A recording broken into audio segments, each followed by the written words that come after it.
Okay, round 12 AFL action from a Brownlow medal perspective. The review's now been completed. And massive game kicked us off on Friday night, Geelong v Carlton. Geelong, of course, got over the line very late in the game. I thought Bryce Gibbs was the best man on the ground pretty clearly there. I expect him to get the 3 votes. Tomahawk from Geelong should get a couple. Took some really strong marks. Was a dead-eye dick in front of goal as well, actually. And I thought that he put Geelong back into the game and was clearly Geelong's most influential player. Joel Selwood, big one to keep an eye on in that game. No votes for Joel. So the North, Stevie Johnson for that matter. So, yeah, those guys just treading water a little bit. The Geelong Stars the last few weeks. Hawthorn West Coast, not much to report there. It was the lesser lights amongst the votes. Probably no point going through them there from a Hawthorn win. Yeah, not much to report in that game. Port St Kilda, I thought Hartlett for Port was the best man on the ground in Port's massive win.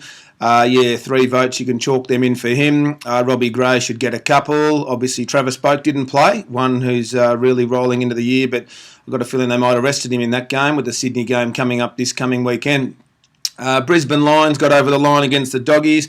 I thought young McRae from the Doggies should get the 3 votes there, even though they lost the game. I thought he was the standout player from a Brownlow perspective, and he really had a good year, McRae, so we've got to keep an eye on him, a bit like Libba from last year. Redden from the Brisbane Lions, probably their best player. Essendon GWS, obviously the Joe Watson injury, the massive Brownlow news there, probably out for the rest of the year, so that rules him out of medal contention and possibly rules him out of being a chance of winning Essendon's votes. I felt that David Zaharakis should get the 3 over Dyson Heppel, so, you know, a couple of their good players amongst the votes there. Sydney Gold Coast, well, this was the massive game to watch, of course, from a Brownlow perspective with some of the leading fancies out there. I thought Josh Kennedy's going to be very hard to toss for the 3 votes. I thought his influence was enormous in the game, kicked some goals as well. I expect him to probably get the 3 over Dan Hanbury, a couple of votes.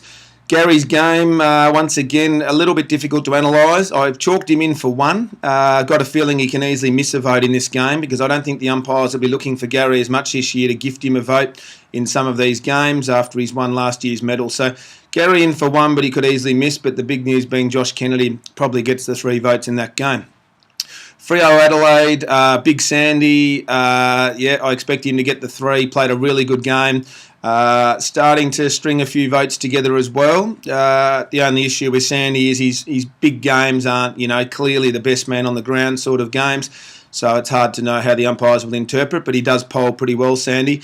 I thought David Mundy can get a couple of votes there from Freo. So Mundy polled really well last year, so we've got to keep a good eye on him still. North Melbourne had the big win, of course, over Richmond. Boomer Harvey, the umpires seem to hate him, but I expect he goes close to getting 3 votes here. I felt that Dustin Martin from Richmond probably gets a vote, and a couple of other North blokes. Drew Petrie was pretty good. The last game of the round, what did we have? Collingwood versus Melbourne. Yeah, that was that scrappy game on the Monday.